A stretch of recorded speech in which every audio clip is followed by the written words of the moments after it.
I just want to say thanks to you, mate, for me new mug. It's all right. Just what I needed, that is, a bloody new mug.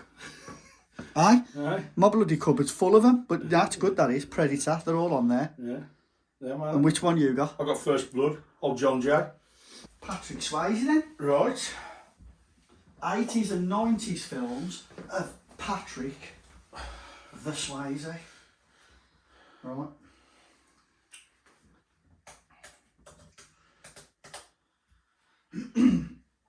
So should we do what we did before and I'll just go up to the 80s? Yeah, so go on.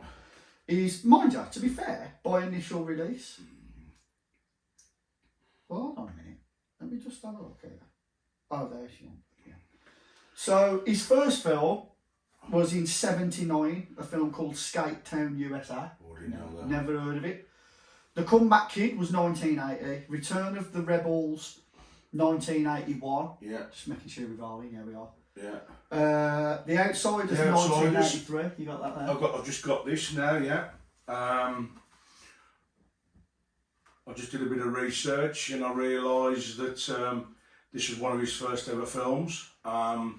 Which, like I say, it's a very strong cast. Wasn't obviously at the time because they were all young actors, but as time progresses, they're all familiar faces that was in this film. Matt Dillon, he was down as the main star, along with C. Thomas Howell, that was also in another favourite film of mine called The Hitcher. He was in that and he co-starred alongside Rutger Hauer. And also in this Outsiders was Rob Lowe, who Swayze later was in another film with Youngblood, which we will discuss it in a short while. And of course, young Tom Cruise was in it. And also the actor that played the original Karate Kid, Ralph, I can't pronounce his surname, no, Ralph Macchio. Ralph Or Macchio. Macchio. Oh, Macchio. And then Emilio Estevez was in it.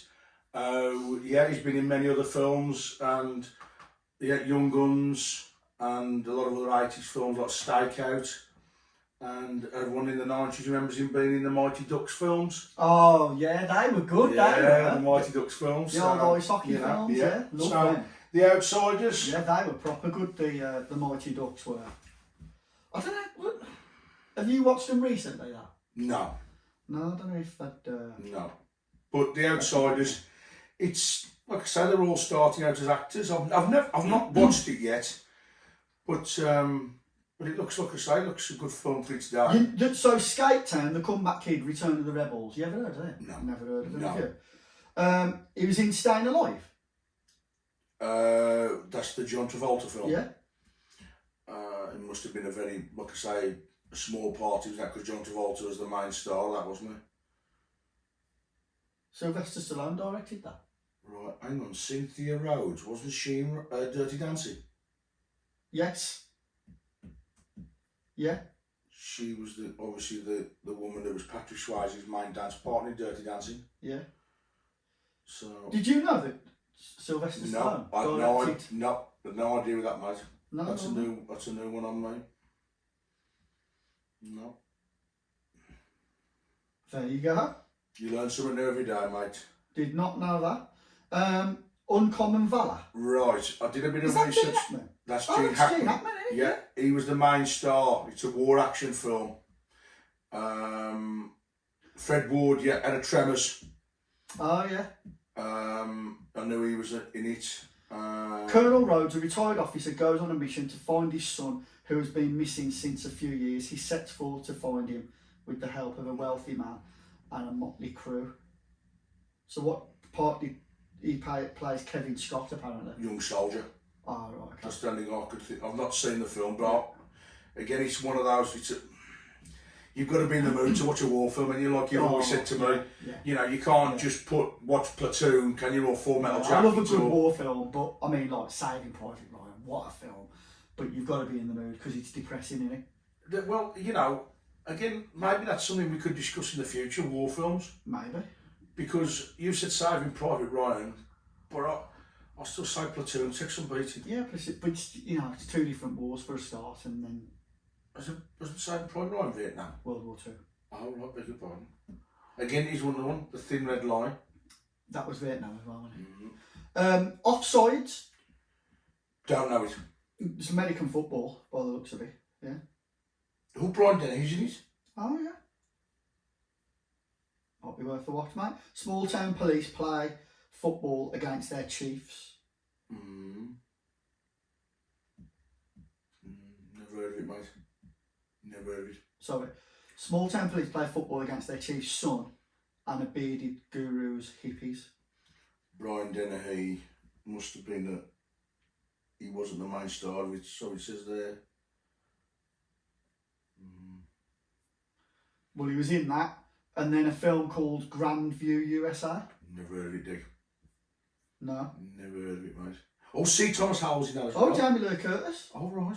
Jennifer Jason Leigh. John Cusack was in it as well. Oh, John Cusack. Bloody hell. I remember him being in a film in the 80s called One Crazy Summer with Demi Moore. Yes, I remember Bobcat Goldthwait, Yeah. everyone knows played Zed in Police Academy. Well, so this one then, now we get to where I suppose it started to become a little bit more famous, Yes. I suppose, and then Well, it sort of kick-started from here and Youngblood, didn't it? well, Red Dawn, Red Dawn. 1984. Red 84. Dawn. And it's all about the Russians have invaded America. And basically, like it says there, World War III has begun. Red Dawn, somebody said to me, funnily enough, it was the gentleman who does all the work on my pictures for me. He said to me, he hasn't watched this film for a few years, but he thinks it was a bit ahead of its time, this was, because of the cast and everything. But who was in this was, you got Charlie Sheen in it, obviously Patrick Swayze, C. Thomas Howell was in it, Jennifer Grey was actually in this film as well, and I think Leah Thompson was in it. Yeah, so Leah Thompson. But again, it's just an iconic film for the 80s, from the early to mid 80s. And they did a remake again, and it didn't catch on. Yeah, it's very rare that a remake does better than the original. Exactly. You're not going to you're not going to outdo the original in most films. Yeah, okay. We can discuss this again later on in another podcast. But again, Red Dawn, it's a familiar film that everyone knows in the career of Patrick Swayze. Oh, see, the thing is, I know it, Right. but I haven't seen it. Yeah. No. So the small synopsis here says, when Soviet and Cuban paratroopers invade Colorado, a group of teenagers flee to the mountains. That's it. Left with nowhere to run, they engage in guerrilla warfare with the invading forces. Yep, they called themselves the Wolverines. Yep, the Wolverines. Yeah, never seen that. And then we get to... Oh, mate. So, again, this is another film like Breakdown that I got you to watch. Yes. I remember watching this and I was just blown away. It was fantastic. I'll always remember growing up, my cousins mentioning this film before I even watched it. And you said to me, like on many other occasions, Wilkesy, you've got to watch Youngblood. It's a fucking brilliant film. Fucking brilliant. You'll love it, Wilkesy. And again, you wasn't wrong. Like, I don't mean to repeat what I've just said in the previous podcast discussing Kurt Russell, but mate, you are wrong again with this one. It's an absolutely timeless film. Brilliant film. And I'm pleased, I'm going to really delve into discussing this film with you guys. There's so much I'd like to discuss with this. Everyone remembers Carl Rackey. If you're a fan of Youngblood, everyone knows Rackey, the villain, that went on to become a team member for the Thunder Bay Bombers, and he became a rival to the Mustangs team. And again, everyone knew of him, and he was a threat to the team, playing for the Thunder Bay Bombers. And of course, what did he do? He caused an injury to Patrick Swayze on the ice, didn't he? Yeah. By basically sweeping his legs from underneath him on the ice, which caused him to knocking his helmet off. Knocking his helmet off first, then caused him to crack his skull head on the ice. So everyone remembers that. But again, what I'd like to know, please guys, if you can answer this in the comments, they could have done a sequel to this, like they've done with The Karate Kid. Cobra Kai. They could have made Rob Lowe become a coach. I know it's difficult now since Patrick Swayze sadly passed on. But again, I just really do think they could have brought this back then. I really do think they could have brought Youngblood back. Maybe, but like I said before, it's one of them, isn't it? You're never going to know, and in many ways, you sort of have to be glad that they didn't, because that's just such a good film. The last thing that you'd want is for them to sort of ruin it. Right. Now, hold on a minute, because so Patrick Swayze in that was the co-star. He so was. Rob Lowe was the main star. And I think he was one of the up and coming. People presumed that he was going to be like some massive Hollywood star, but I think there was some sort of scandal. I think there was like a sex scandal with a sex tape or something, which sort of knocked him off that pedestal. So, and you also had Keanu Reeves in this. Yes, he played the goalie. He played the goalie, and Cynthia Gibb, who was in Death Warrant. Death Warrant. Yep. And again, Deb, what I want to mention with this. Who was the geezer, the mad one in it? What was his name? Oh, Dwayne Hewitt. That would be me. What a brilliant That would be if I was to be enrolled in playing ice hockey for the Hamilton Mustangs, I'd be Hewitt all day long. I loved it when he basically, obviously, he'd been marched off the ice for gross misconduct on the ice, unsportsmanly behaviour, and the way he shot the puck at the referee. Hey, Hannah, eat this. Yeah. Bosh. I just think it was a fantastic. And if that's the match, you're off. And that cup of tea was really nice, but I'd prefer tea with Miss McGill. Mr. McGill. Tea with Miss McGill, yeah. It's just a fantastic film. Yeah, it really is a good film. We cannot, again, we're really going to talk more about this. Who could forget the influential team talks by Chadwick, the coach, Murray Chadwick, and I think he was Ed Lauter. Ed Lauter. I'm sure he was in the Poltergeist films. I'm sure he was. Maybe. But everybody. Oh yeah, George Finn is Racky. Oh, Racky, yeah. Let me hold on, because I don't remember him in anything else. Do you? No, I didn't remember him playing Carl Racky.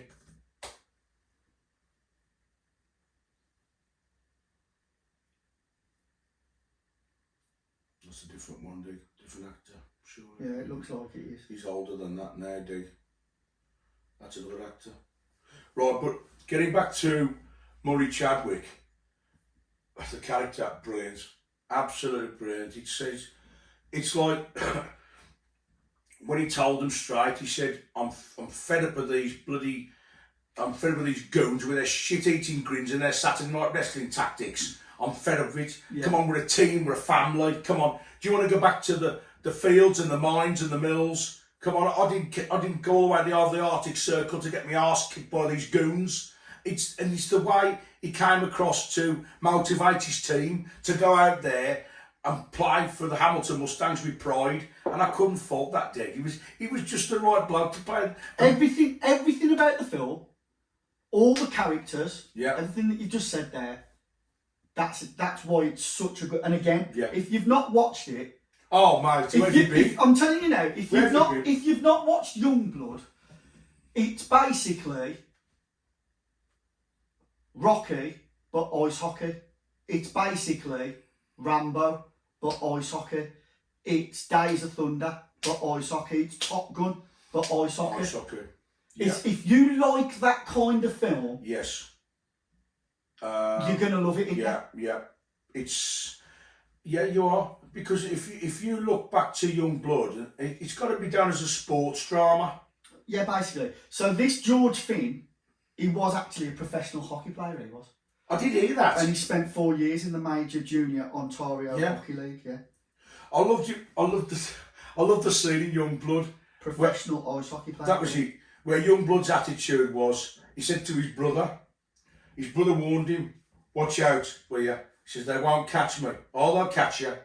And of course then he realised that he'd got to toughen up. And the way Murray's there watching them all on the trials, like, he goes, you know, Murray's, in the way, in the end, Racky, in the first scene, Racky and Youngblood, they come to blows. And of course, Youngblood ain't got no idea to fight back. And the way, see, his second in command, Murray's second in command, says, "What do you think then, Murray?" I think he fights like an old lady. And but in the end, he realised he got the talent and the speed to, he can get the best end as a player. Yeah. So it was either between him or Raki, and Youngblood got the nod to join the team. And of course, Raki then kicked off, didn't he, and he went on to the Thunder Bay Bombers. And of course, then he come back to the motivational team talk, speeches. Worst thing I ever did was let Raki go. And that was to like motivate him more to, And it's a brilliant 80s film. It really One is. of my favourite films. So this is like the dedication and the work that they have to put in. So Patrick Swayze and Rob Lowe couldn't actually skate. They had to learn to ice skate for the film. But in many of the scenes, they did use doubles. Yes, they would do. Because I suppose. And who could forget that in the bar with the teeth? Yeah. When they played that joke on them two women, put the players' full teeth in the drink. Yeah. So the short synopsis is: a skilled young hockey prospect hoping to attract the attention of professional scouts is pressured to show that he can fight if challenged during his stay in a Canadian minor hockey team. We said it's so good. Mate, it's such a good film. Right, again, it's another 80s film with the motivational, the training montage. Yeah. They tried that in Youngblood. Okay, it was good. It was good. I liked it. It wasn't on the same par as Bloodsport, Kickboxer or Rocky. No. But it was good. Yeah. You can't beat a good old training montage. No. I love the training montage in Kickboxer. Yeah, well, as I was saying, Kickboxer, Bloodsport, the Rockies.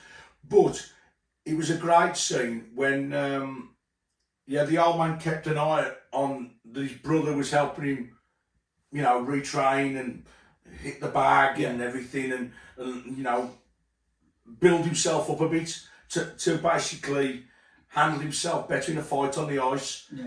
And because the old man comes and the old man then obviously teaches him the old pull the shirt over the trick. And then he actually speaks his mind to his old man and says, "Well, why didn't you help me? Why didn't you help us?" Yeah. And of course, it's all down to his brother getting that nasty eye injury on the ice. He didn't want him to go through the same. Exactly. Yeah. So it's a good story as well. It's good, it's a touching story with the fact, and it goes on a deeper level. It's just such a good film. But, it really before we go on to the next film, I've got to say this as well, mate. The ending was brilliant, wasn't it, for Youngblood? It was really, and the way he says, "Yeah, come on, the game was won, right?" And the way he says, "Come on, 3 seconds left, the game's over." "No, it's not." He said, "Murray, I'm not coming off. Come on." Because he was going to substitute him, but he knew there was one last face-off, standoff with Raki, and he wanted to get this out of his system. He wanted to prove that he's the complete ice hockey player. So of course, then it's the little saying, "Come on, Chad, quit stalling," and all little things like sayings like that. And of course, then I've got it, and all of a sudden, and the 3 seconds are up.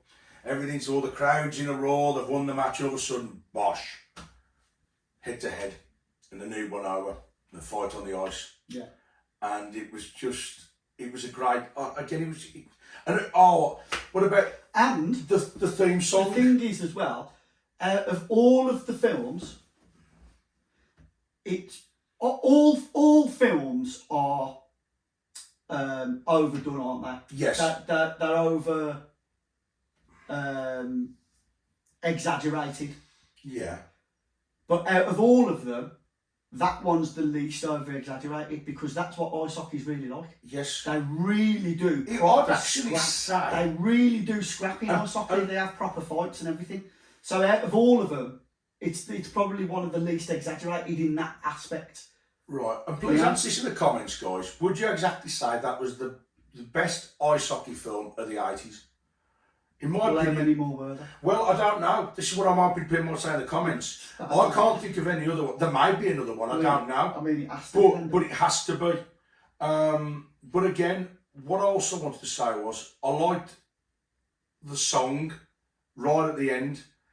I think it was In the Fire. Stand in the Fire. It was called. Like that, yeah. Brilliant song for that sort of a film.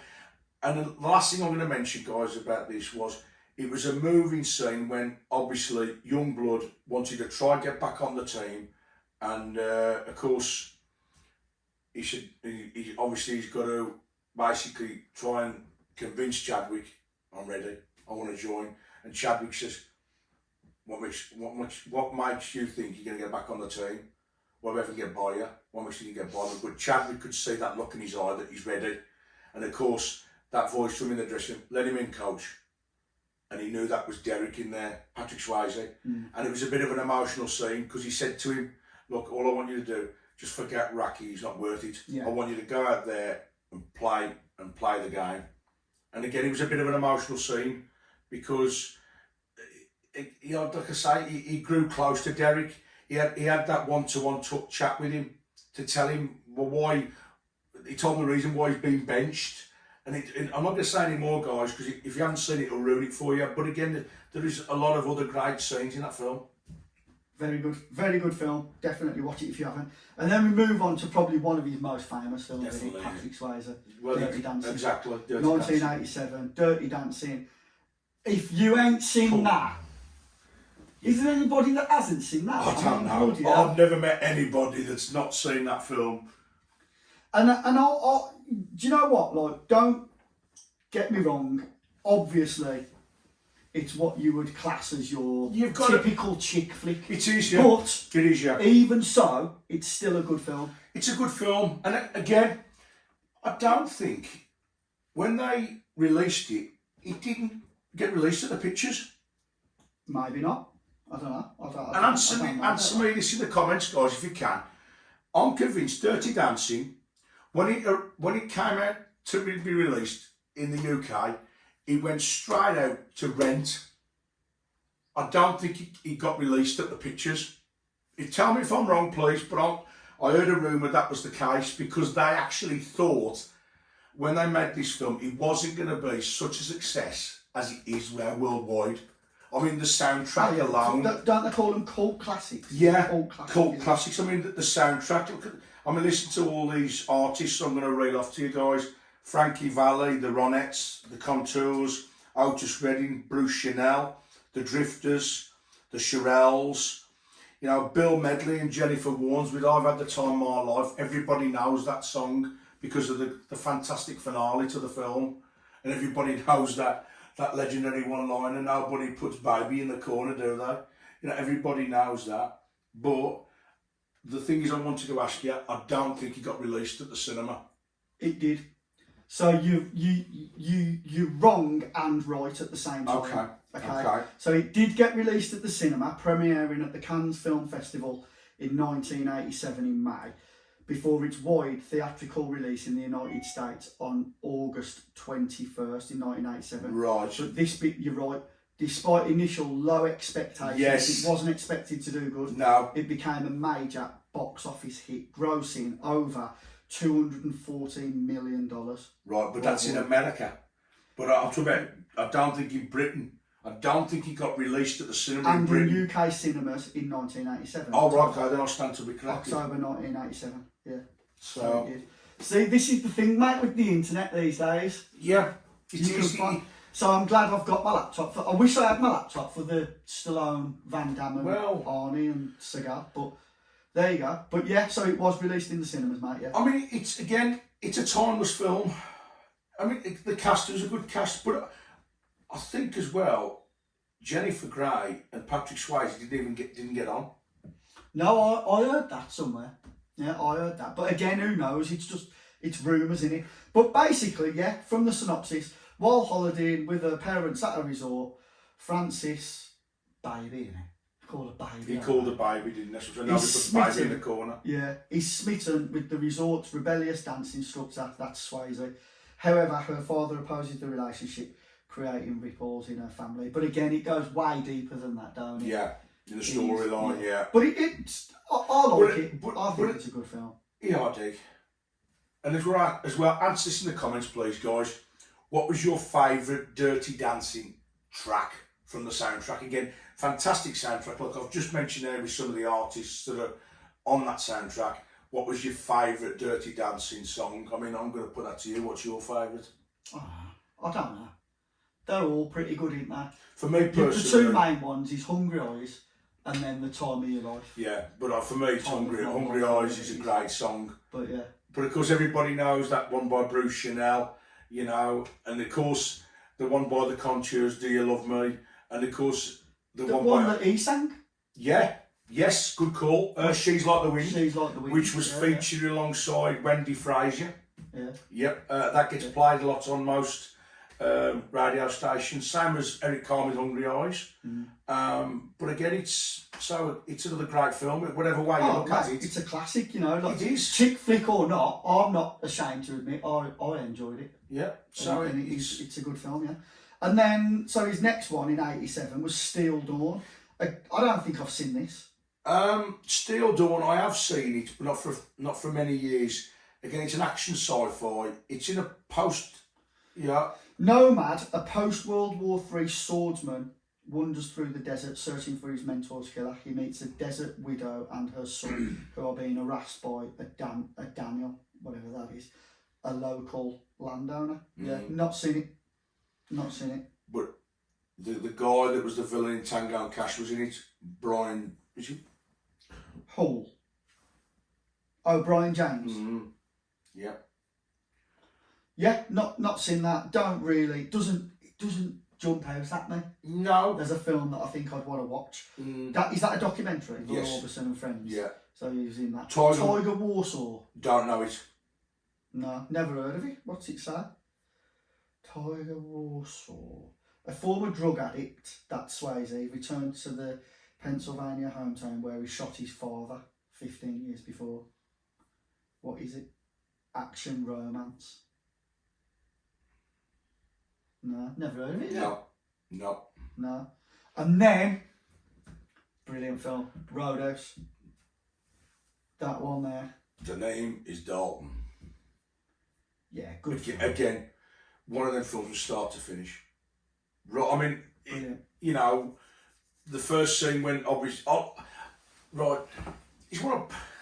A legendary bouncer comes to restore order at a notorious bar, but runs afoul of a ruthless crime boss who controls the town.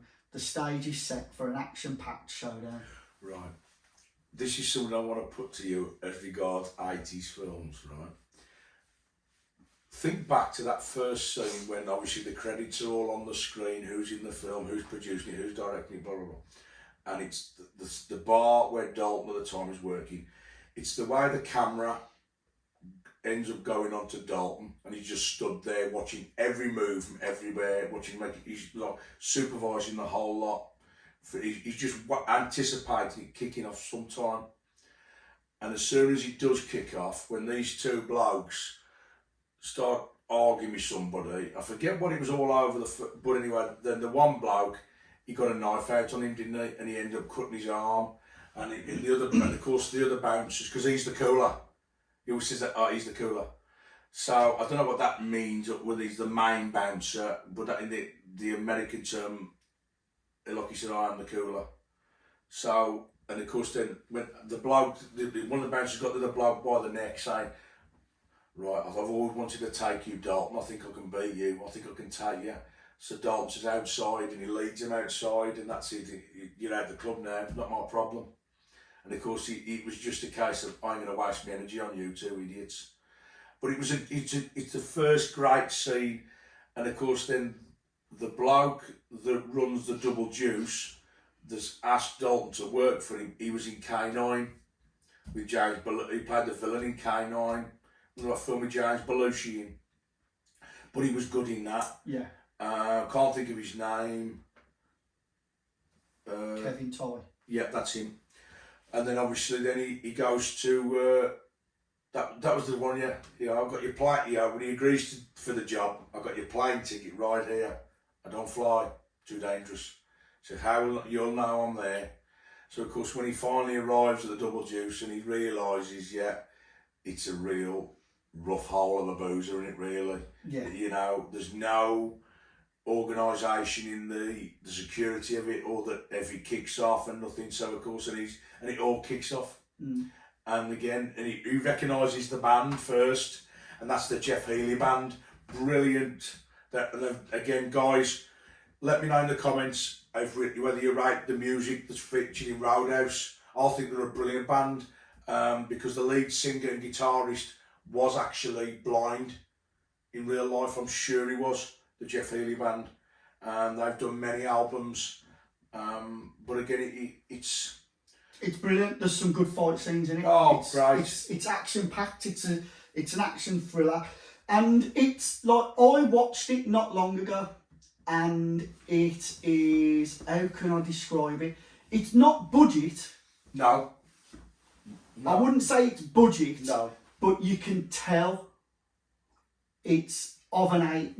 It's It's 80s. hard to describe. Yeah, it's a typical 80s. It's hard to describe, but it's got parts of it is like you look at it and you look at the editing and you look at the way it's been filmed, and it's poor, but it's part of its charm. Yeah. If you know what I mean. I do know exactly where you're coming from with that, because a lot of people. It's by no means polished at all. No, it's just it's a kind of a dark film. Yeah. Like Out for Justice, and you said that Nico. It is quite dark. Because again, but it is good. It's violent. It's. There's been some great one-liners. That was the scene when he introduced himself to those who worked there, and he straight away laying down terms, and he noticed that the one wench that was a waitress there she was selling drugs. He says, "We sell booze here, not drugs, you're out."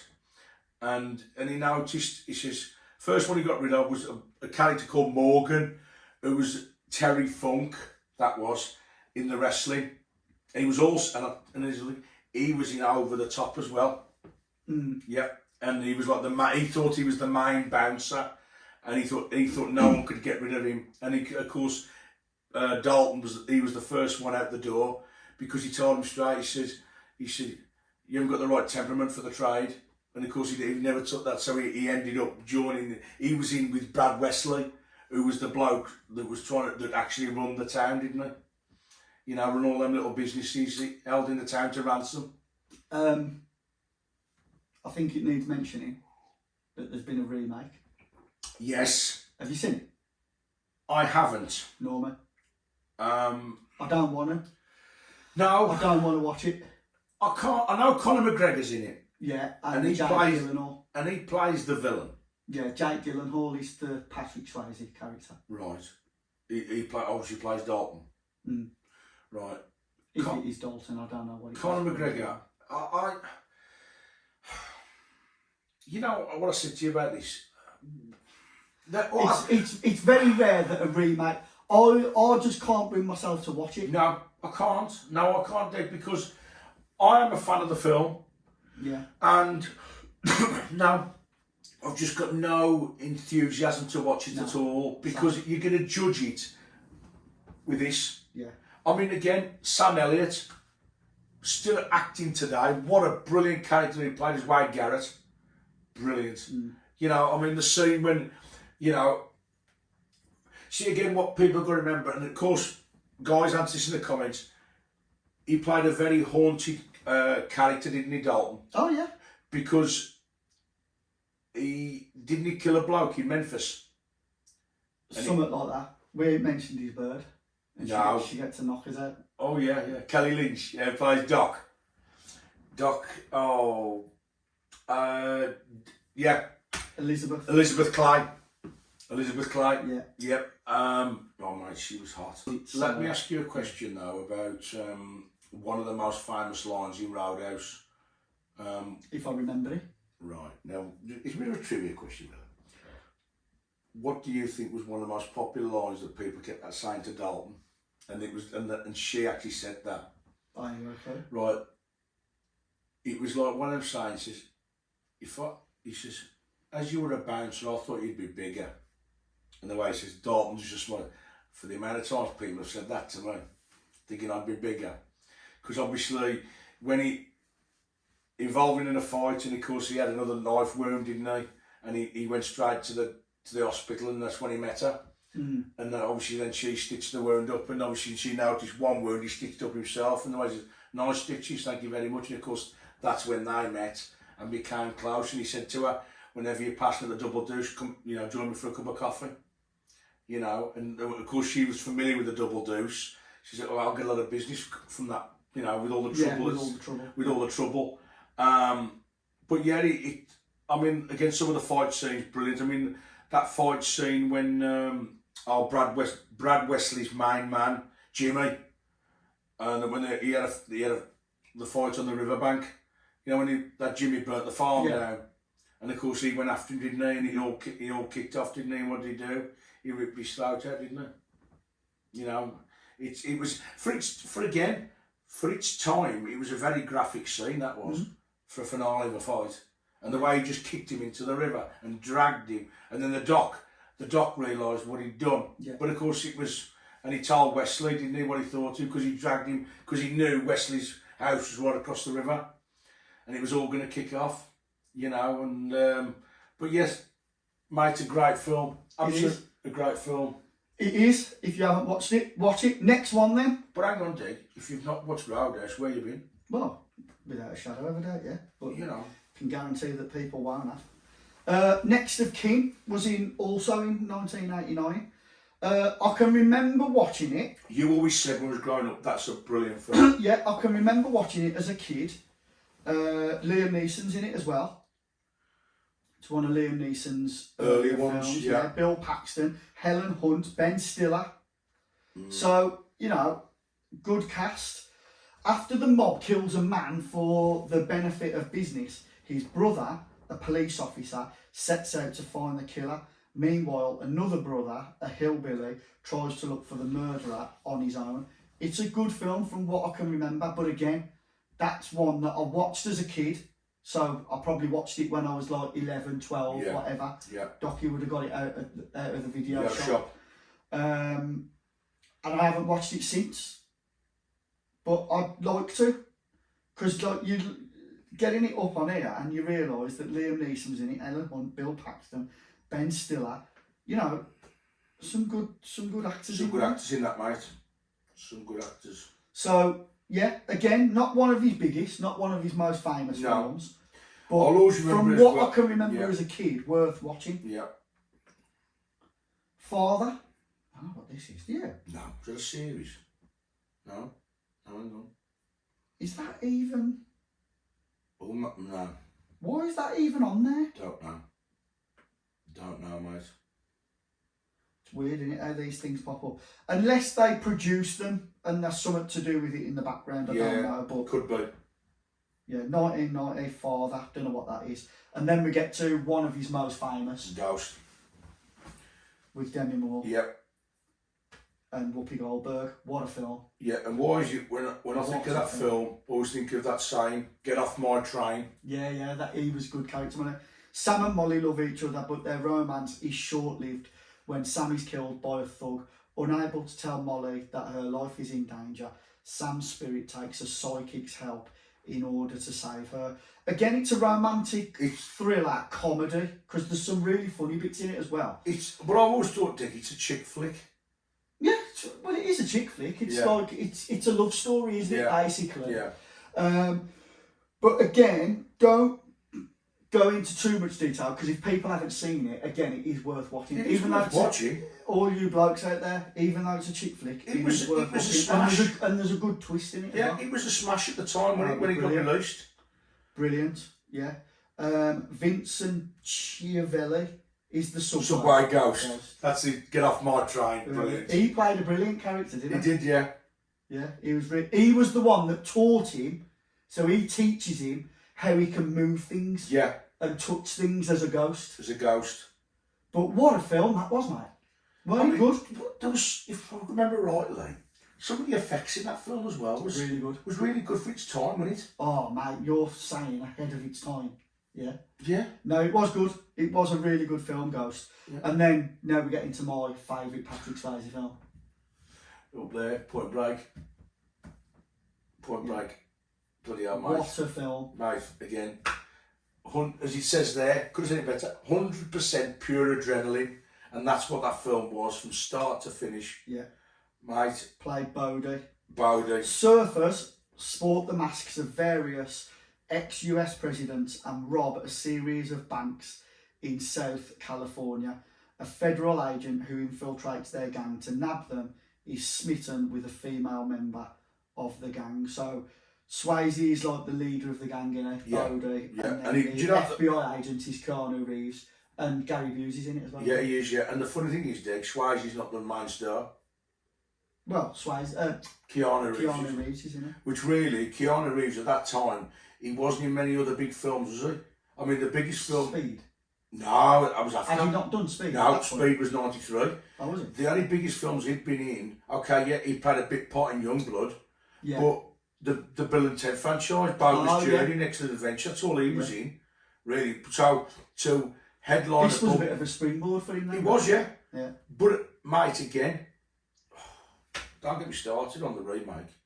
I haven't watched it. I've seen clips and I just can't watch it. My one relation famously says, that's 2 hours of my life I'll never get back. What a waste of time. It says it all, doesn't it? It says it all. But because why they tried to bring it back, how can you outdo that film? You can't, can you? It's just brilliant. What a chase. Oh, yeah. The chase in it. Oh, mate. Yeah. It's absolutely fantastic. And I don't want to say it just in case people haven't watched it. You need to watch it. But the bit where he actually catches up with him and you realise it, mate, it's just fantastic. It's really good. Honest to God. It's so good, mate. Brilliant, mate. It is so good. It's one of them films, dude. If you've not watched it, where have you been? Oh, yeah. Where have you been? I mean, it's a brilliant film. Class, mate. It is. But again, I don't want to talk too much about it because if people haven't watched it, you don't want to spoil it for them. No, but again, when he says, I'm being paid to learn to surf. Yeah. But the story as well. Yeah. It's so good. You get so engrossed in the story, don't you, from start to finish. Yeah. And again, that chase, it's like, there's parts of it where it just leaves you on the edge of your seat. Yeah, at the plane. It's absolutely fantastic. Yeah, and the way, pull the chute. I ain't got to, you pull the dog, Again, you've got a few one-liners there. Yeah. The Player, I've heard of that. Yeah, it's about Is he in it? He's in it, but it's a bit pot. Tim Robbins was the main star. Yeah, it's a mystery film. I'm sure he's actually playing like a movie star in the film. Oh, if you know what I'm saying, like. But it must be a bit part because he's not in the main cast there. No. That was 1992. Also 1992, City of Joy. Yes, he played a doctor, and he moves. Yeah. Farmer Hasari Pal moves his family to Calcutta to start a new life, settling in the city's poorest area. He finds Texan doctor Max Patrick Swayze, who has been assaulted and robbed, lying in the street. Hasari takes him to his district where the homeless and lepers live.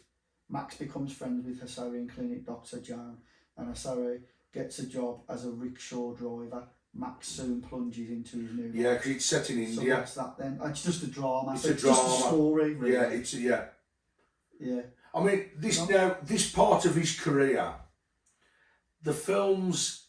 Did you sort of took a bit of a nosedive? Yes, but, right, until Black Dog, which is there behind you. Well, hold on, we won't go through them, but then he did Fatherhood, 1993. Telltale, that looks like a documentary, isn't it, that one? The first 100 years. Don't get me started on that one. The Wong Fu? Yeah, don't get me started on that, mate. One of Wesley Snipes' worst ones as well. Three Wishes, whatever that is. No. Black Dog, did you say? Black Dog. Is that the truck one? He plays a truck driver. Oh, yeah. Meatloaf's You've got some of that in you somewhere? Behind you. Oh, right. Notice. Oh, yeah. That's my new recent post about Frying. Yep. So, Jack Cruz gets a job as a truck driver after he's released from prison. However, things get complicated when he realises the cargo he's transporting is illegal. Yep. So he comes out of prison. Yes. Does he want to go straight? He wants to go straight. And then he gets. And then he gets caught up in this because Oh, Meatloaf's in it. Meatloaf's in it. Meatloaf plays the bloke who owns the lorries. Right. So he's got the contractor, but of course, like it says there, the cargo is illegal. I'm sure it's all guns and everything. But again, it's a thriller. It's an edge of the seat stuff. I mean, some of the scenes in it are absolutely brilliant. I love it when, I think it's Randy Travis, the other bloke there on the poster. It is Randy Travis. Yeah, the way he said to him, he said, "My God, you can drive a truck," and you realise, yeah, you can. You're dealing with a bloke that can handle the lorry, and of course, myself being a lorry driver in my occupation, it's a film I'm going to love because again, it's like when he goes to check over the lorries and he explains, yeah, this has got that Caterpillar engine in, that's got a Cummins engine in. It's a language of lorry drivers if you know the mechanics and engines. So it's again, I really think it's a great. I mean, you've not watched it, have you? No, I can remember Docky getting it out the video. Mate, it's brilliant. It's worth a watch. It is brilliant. Yeah. So again, and like I say, on the poster, I've got to be honest, I think it's a cracking poster. It's a really good poster. So yeah, Meatloaf was brilliant in it. So I think he was. I reckon personally that was his best last film of the 90s decade. Yeah. You've got Letters from a Killer. Never heard of that. No. Get Bruce. Forever Lulu. right, Forever Donnie Lulu. Darko. Was Right. it Donnie Darko? Right. That Forever Lulu, that's what it's called in America. Over here, it's known as Along for the Ride. Oh, right. He is in Donnie Darko, but I didn't know that. There you go. Forever Lulu. Right. That's what that is. But over here, it's called Along for the Ride. Now, I've just bought this, guys. I can't explain much about it because I have not seen the film yet. The seller who I bought this from off eBay, his take of the film was, it's a brilliant film and you won't be disappointed with it. And he's not just saying that, he's just being honest with me saying he bought a good film. So I will look forward to watching that. And it looks, like I say, it stars Melanie Griffith, who was out of Working Girl, and she was also out of, I think, Bonfire the Vanities, and she was out of Pacific Heights. And then you got also Penelope Ann Miller. She was in a film, she was in Kindergarten Cop with Arnie, and she was also in... The woman? The other woman that's in it, Oh, Penelope Ann Miller. Yeah. She was also in Other People's Money with Danny DeVito. So she was a familiar female actress from the early 90s, so she's in this as well. Oh, Joseph Gordon-Levitt. He's in it. I've just watched a good series on ITV with him about Uber. He played the geezer that created Uber. Right. Joseph Gordon-Levitt. That was decent. That was. I can't remember what it was called, but that was good. So that, Along for the Ride. Yeah. Forever Lulu. 16 years later, when Lulu is out from a mental hospital, she contacts her old flame Ben to find her estranged son. However, their journey leads them to much more than what's in store for them. Yeah, so again, what is it? It's a comedy romance. It's down as a comedy romance, but again, it could be like a film, Yeah. It sounds like a good film. Well, you'll have to let me know. So I'll let you know. But please let me know in the comments, guys, if you've actually watched this film. So it'd be interesting to know your thoughts and what you think. And again, it'd be interesting to know your thoughts, as always, on the other films we've discussed, especially Roadhouse, Black Dog, Point Break, Dirty Dancing, of course. So please, all comments, let Deggy know, please. Be much appreciated. Well, let you know. These are your... Listen, it's my YouTube channel, but this is your podcast. But this is down with discussion with Deggers, so you can see we're both... Well, I'll speak on behalf of both of us that we both appreciate your comments anyway, so be interesting to know your thoughts. And he was in that Donnie Darko? I didn't realise know much about that. Come on. Yeah, Donnie Darko is good. It's like a thriller sci-fi thing. Right. With Jake Gyllenhaal as well. Drew Barrymore's in it. Donnie Darko, an awkward teenager befriends Frank, a figure in a bunny costume only he can see. Yeah. I didn't know he was in that. But again, it's been years since I watched that as well. Yeah. So let's wrap up the old Patrick Swayze one then, mate. For me, you'll go for Point Break. That's his best film for me. Yeah, I'll go for Point Break, mate. That is definitely Point his Break. best film. Although I love Roadhouse, I love Ghost. Dirty Dancing. Well, is good, right. But if you look, Can I put a bit of a twist on that?